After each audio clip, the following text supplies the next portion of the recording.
Hello everyone, welcome back my channel. This is Harish Pandit. वास्तवमा आजको topic हाम्रो के रहेको छ, यूजीसी यूनिभर्सिटी ग्रान्ट्स कमिसन।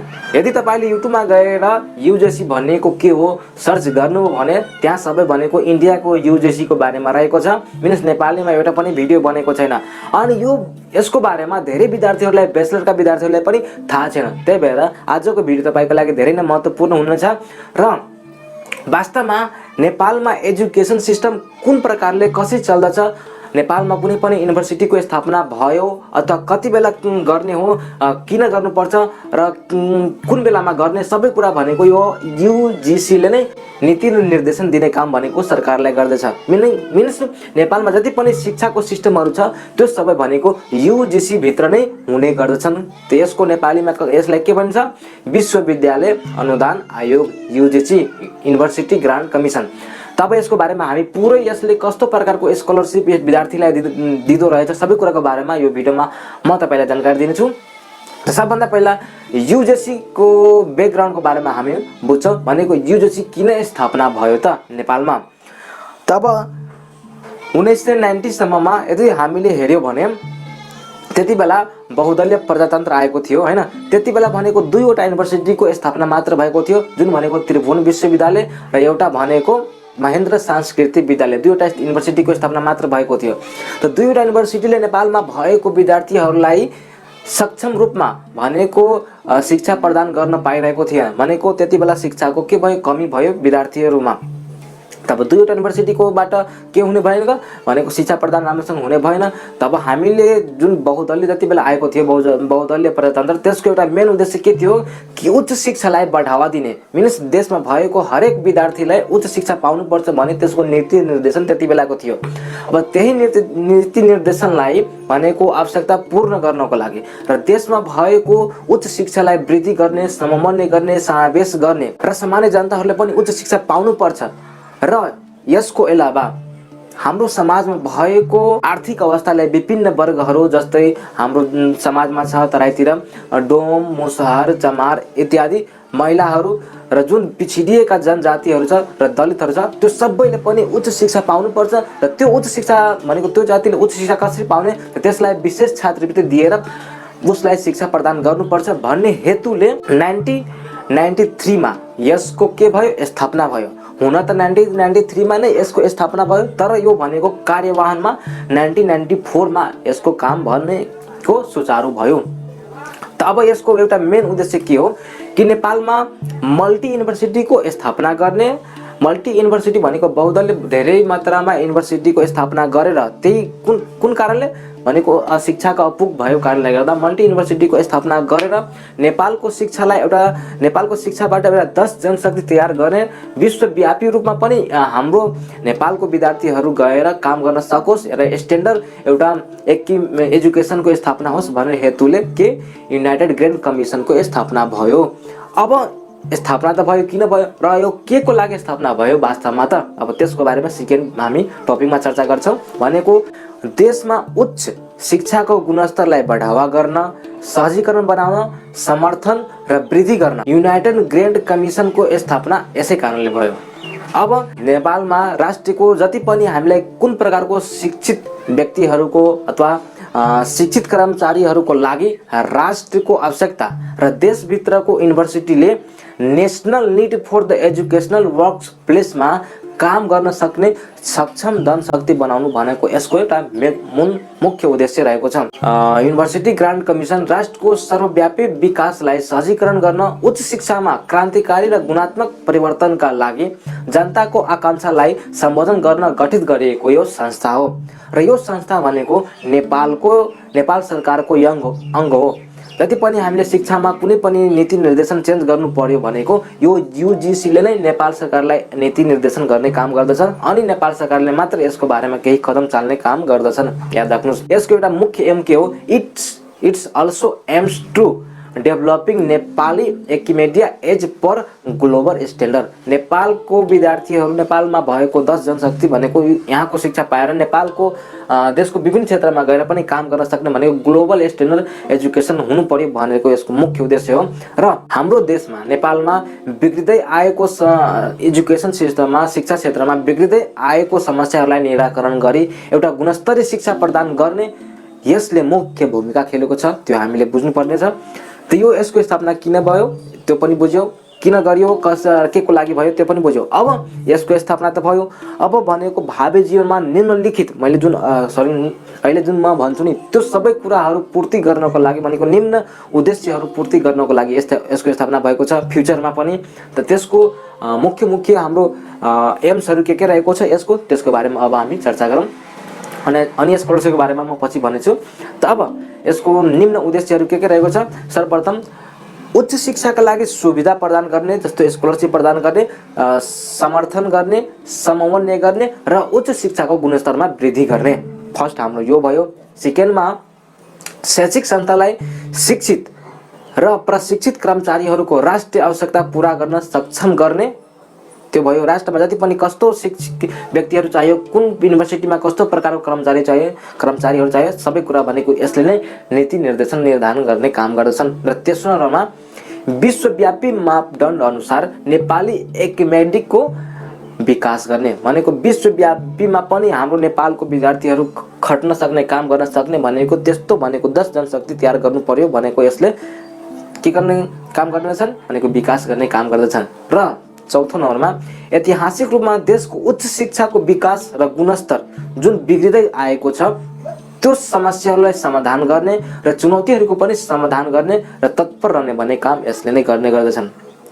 र सबभन्दा लास्ट यसको मेन उद्देश्य के रहेको छ कि उच्च शिक्षालाई समावेशीमा ल्याउने र पिछडिएको र सीमाङ्कृत समुदायहरूको पहुँचमा उच्च शिक्षा ल्याउने, चाहे स्कलरसिप दिएर होस् अथवा जे गरेर होस् भनेको जुन पिछडिएको समाङ्कृत जुन हाम्रो समुदायहरू छ त्यसमा पनि उच्च शिक्षा हुनैपर्छ भन्ने यसको मान्यता रहेको छ। यति त हाम्रो यसको उद्देश्य भयो। अब यो नेपाल सरकारको अङ्ग हो त्यो पनि हामी बुझ्यौँ। अब यो अङ्गमा भनेको युजिसीमा कतिवटा मेम्बरहरू काम गर्ने गर्दछन् त? यसमा भनेको 11वटा मेम्बरहरूले काम गर्ने गर्दछन्, जुन भनेको 8वटा मेम्बरहरू नेपाल गभर्नमेन्ट अफ नेपालबाट नै एपोइन्ट भएर आउँछन् र 3वटा भनेको मेम्बर हाम्रो पूर्वबाट भनेको अघिबाट नै चुनाव भएको हुन्छ, जुन भनेको मिनिस्ट्री अफ एजुकेसनबाट एउटा हुन्छ 3वटा मध्येमा, अनि मिनिस्ट्री अफ फाइनेन्सियलबाट हुन्छ सेकेन्ड, अनि मिनिस्ट्री अफ हेल्थबाट हुन्छ 3वटा भनेको त्यो पूर्व मनोनित नै हुन्छ, अनि 8वटा भनेको नेपाल सरकारबाट एपोइन्टमेन्ट भएर आएको हुन्छ, जुन यो प्रकारको रहेको छ। तपाईँ हेर्न सक्नुहुन्छ, म यहाँ भन्दै जान्छु, तपाईँ यहाँ हेर्दै जानुहोस्। र यसको मेन फङ्सन भनेको के रहेको छ त? यसले मैले जति पनि यहाँ उद्देश्यहरू भने किन स्थापना भयो त्यो सबै कामहरू पुरा गर्नको लागि यसले विभिन्न प्रकारका विभिन्न लेभलमा कामहरू गर्दै आएको रहेको छ अनि गर्दै पनि छ। त्यो कस्तो कस्तो मुख्य कामहरू रहेको छ त्यसको बारेमा हामी सबैले जानकारी हुनु अति आवश्यक छ। अनि कसरी यसले स्कलरसिप प्रदान गर्दैछ त्यो सबैको बारेमा म जानकारी दिनेछु। अब यसको main function of UGC university grant commission के रहेको छ त्यो अब हामी बुझ्छौँ। भनेको माथि जति पनि उद्देश्यहरू थियो त्यो सबै पुरा गर्न युजिसीले निम्न प्रकारको कामहरू गर्दै आइरहेको छ र गर्दै पनि छ। सबभन्दा फर्स्टमा के रहेको छ कि विश्वविद्यालय र उच्च शिक्षा संस्थालाई सरकारी अनुदान विनियोजन गर्ने नीति तर्जुमा गर्ने।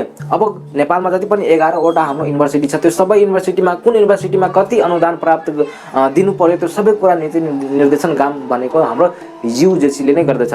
अब धेरै जसो युनिभर्सिटीमा जस्तै त्रिभुवन युनिभर्सिटीको भिसी चान्सलरहरूलाई त्यहाँ त्यसको भनेको तलब भनेको युजिसीबाट नै आएको हुन्छ, त्यो हामी सबैलाई बुझ्नुपर्ने हुन्छ। भनेको नेपाल सरकारबाट नै उठाएर युजिसीले दिएको हुन्छ, यो कुरा ध्यान गर्नुहोस्।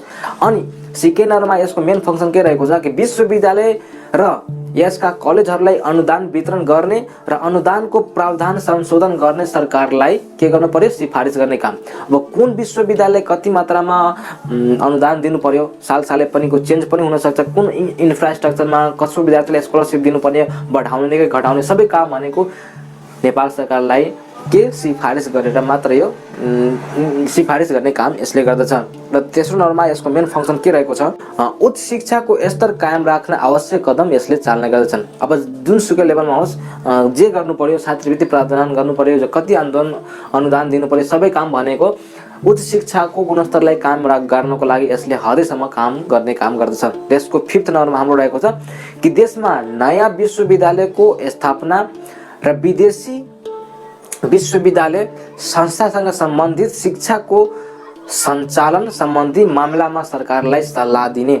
अब देशमा कति जनसङ्ख्या बढिरहेको छ, कस्तो उच्च शिक्षालाई हामीले गुणस्तर राख्नको लागि अझै हामीले विश्वविद्यालय स्थापना गर्नु पर्यो कि परेन, सबै कुराको बारेमा जानकारी अनि विदेशमा भएको जति पनि हाम्रो भनेको योसँग नेपालको विद्यार्थीहरू विदेशमा पढ्न गयो भने त्योसँगको सम्बन्धित यहाँको विश्वविद्यालयसँग के गर्नु पर्यो, इक्विभ्यालेन्ट गराउनै पर्यो। त्यो सबैको मामिलामा नेपाल सरकारलाई यसले युजिसीले के गर्ने गर्दछन्, सल्लाह दिने काम गर्दछन्। र सबभन्दा लास्टमा यसको मेन फङ्सन के रहेको छ कि नेपालभित्र र बाहिर विश्वविद्यालय र शैक्षिक संस्थाबिच स्रोत कोष र फेलोसिपको आदान प्रदानको लागि आवश्यक यसले व्यवस्था गर्ने काम गर्दछन्। जस्तै कि हामीहरू मास्टर प्रोग्राम पढ्नको लागि बाहिर जान्छौँ हैन, त्यहाँ यदि हामीले रिसर्च पेपर गर्नु पर्यो भनेको फेलोसिप त प्रदान गर्नुपर्ने हुन्छ। त फेलोसिप भनेको बाहिरको विश्वविद्यालयसँग सम्बन्धित भएर यसले काम भनेको गर्ने गर्दछन्। अब स्कलरसिपको मेन भनेको हामी स्कलरसिपको बारेमा जानौँ। अब के हुन्छ यहाँको कि नेपालको सबै भनेको व्यक्तिहरू एक लेभलमा छैन, कोही गरिब छन्, कोही धनी छन्, कोही मिडियम, कोही मिडल क्लास फ्यामिलीबाट छन्। त धेरै भनेको मिडल क्लास फ्यामिलीबाट र गरिबबाट नै छन् हैन।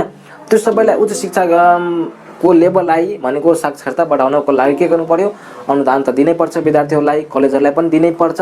त्यस्तै नै विश्वविद्यालय अनुदान आयोगले हाल निम्न कार्यको लागि उच्च शिक्षा संस्था, संकाय र विद्यार्थीहरूलाई वित्तीय सहयोग प्रदान गर्ने काम गर्दछन्। विद्यार्थीहरूलाई विभिन्न कार्यमा यसले के गर्ने गर्दछन्, वित्तीय प्रयोग भनेको सहयोग गर्ने काम गर्दछन्। फाइनेन्सियली भनेको यसले सपोर्ट गर्ने काम गर्दछन्।